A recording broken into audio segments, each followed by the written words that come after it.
السلام علیکم لیول 4 میں ہوں آپ کی teacher Samana Kazmi Falcon House Grammar School campus 9 سے. امید کرتی ہوں لیول 4 آپ لوگ بالکل ٹھیک ہوں گے اور اپنا بہت سارا خیال بھی رکھ رہے ہوں گے.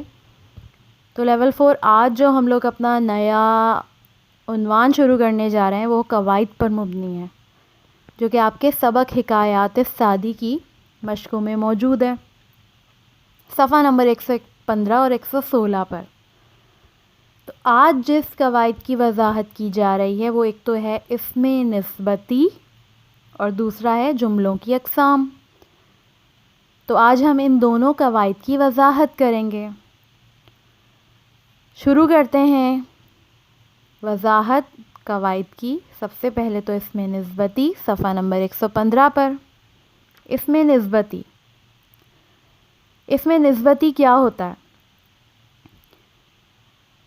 ایسے نام کو اسم نسبتی کہا جاتا ہے جو کسی جگہ سے تعلق ظاہر کرے، یعنی کہ ہمارا تعلق اس جگہ سے وہ ہماری نسبت کو ظاہر کرے. اگر ہم پاکستان میں رہ رہے ہیں تو ہم پاکستانی کہلائے، ٹھیک ہے؟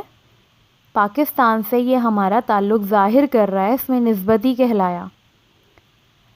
اب جیسے ہم نے حکایات سعدی پڑھا، شیخ سعدی جو تھے وہ ایران کے شہر شیراز کے رہنے والے تھے، اس لیے ان کا نام تھا شیخ سعدی شیرازی.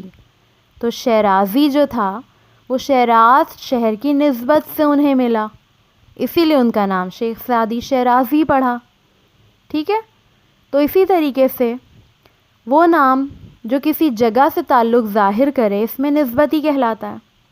ہم سندھ میں رہیں تو سندھی کہلائے، پاکستان میں رہے پاکستانی کہلائے، ملتان میں رہے ملتانی کہلائے، ہے نا؟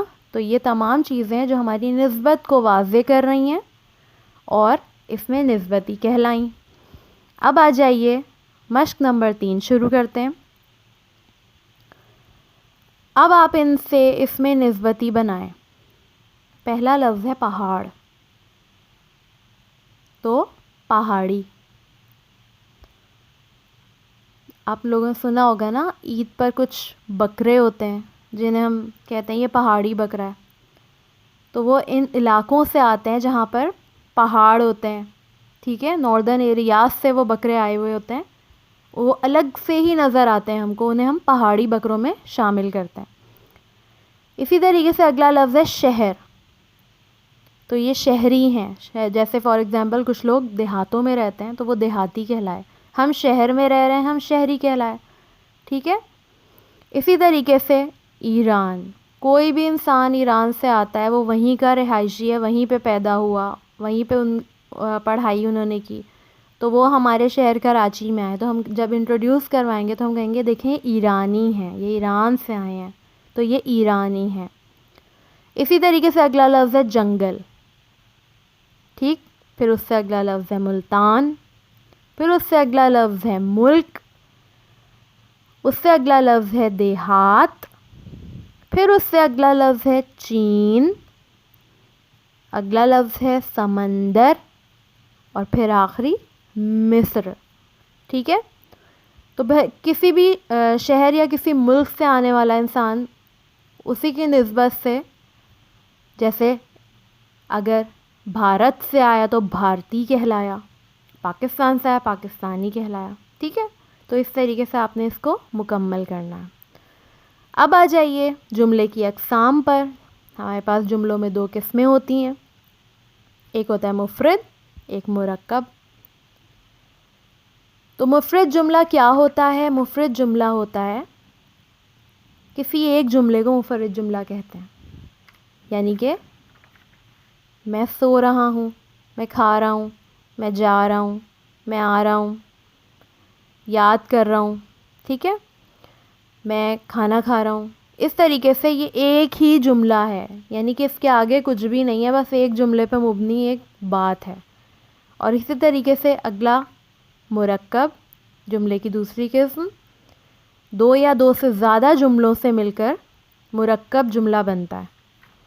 جیسے فار ایگزامپل اگر میں اپنا سبق یاد کر رہا ہوں کیونکہ کل میرا امتحان ہے، میں جلدی کھانا کھا رہا ہوں کیونکہ مجھے زیادہ بھوک لگ رہی ہے. میں چل رہا ہوں کیونکہ مجھے جلدی پہنچنا ہے. یہ مرکب جملے ہو گئے. ایک یا دو سے زیادہ اس طریقے کے جملے مرکب جملے کہلاتے ہیں. ٹھیک ہے. تو اب دو جملوں کو ملانے کے لیے ان کے درمیان جو حروف استعمال کیے جاتے ہیں، اصل مشق ہماری ان حروف پر مبنی ہے. ٹھیک ہے. تو دیکھیں یہاں پر صفحہ 116 پر آپ کو چند حروف نظر آئیں گے. اور، کہ، لیکن، یا، ورنہ، اگر، مگر، اس لیے. ٹھیک ہے. تو مفرد جملہ ایک جملے کو کہتے ہیں اور مرکب جملہ دو یا دو سے زیادہ جملوں سے مل کر بنتے ہیں. ٹھیک ہے. یہ تو آپ کو کلیئر ہو گیا. اب ان دو جملوں کو ملانے کے لیے ان کے درمیان جو حروف استعمال کیے جاتے ہیں یہ وہ حروف ہیں. تو چلیے اپنی مشق نمبر 4 کی وضاحت شروع کریں. دیے گئے جملوں کو ملانے کے لیے ان کے درمیان مناسب حروف لگائیے. نمبر 1، جلدی چلو، ڈیش دیر ہو جائے گی، ورنہ دیر ہو جائے گی. دیکھیں یہاں موجود ہے. اسی طریقے سے نمبر 2، میں نے بتایا تھا ڈیش آج میرے گھر مہمان آ رہے ہیں، کہ آج میرے گھر مہمان آ رہے ہیں. اسی طریقے سے آپ نے ان حروف کو استعمال کر کے اس مشق کو مکمل کرنا ہے. اور آپ لوگوں کے گھر کا کام کیا ہے لیول 4 کہ آپ لوگوں نے مشق نمبر 3 صفحہ 115 اور مشق نمبر 4 صفحہ 116 پر کتاب میں موجود ہیں اور آپ نے کتاب میں ہی ان کو مکمل کرنا ہے. ڈیٹ مینشن کرنا مت بھولیے گا. صاف ستھرا کام کیجیے گا. اپنا خیال رکھیے گا. اللہ حافظ.